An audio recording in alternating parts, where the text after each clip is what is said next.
Paramashivoham. Om Nityananda Paramashivoham. Om Nityananda Paramashivoham. Om Nityananda Paramashivoham.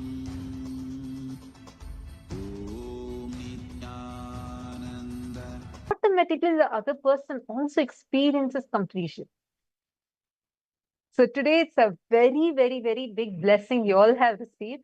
Just by you sitting and receiving this initiation, you will see how very, very powerfully that initiation that you just received from Swamiji is going to manifest in your life in a very powerful manner.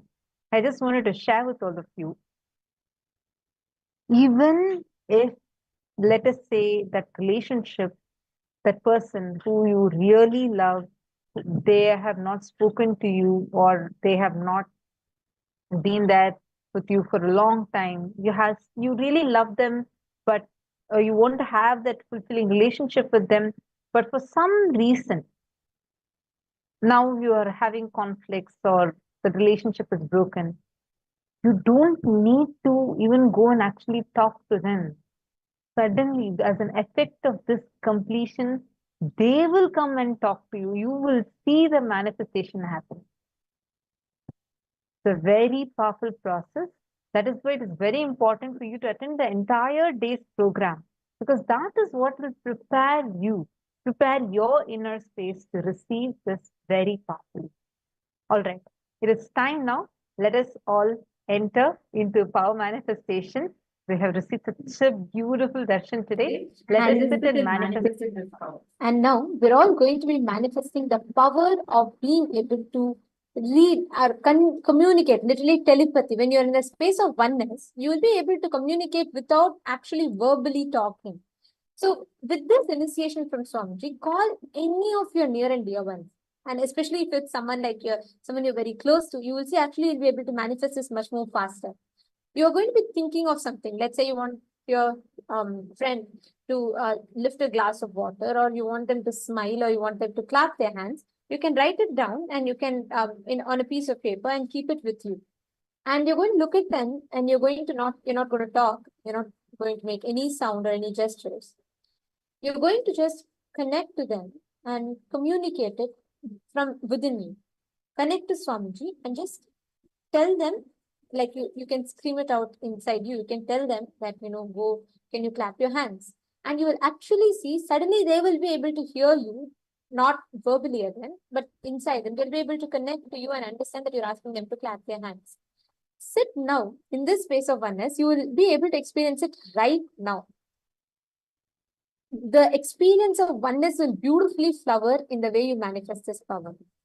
I'm going to request all of you to please start, connect to them, chant the Mahavakya. Nityananda Paramashivoham.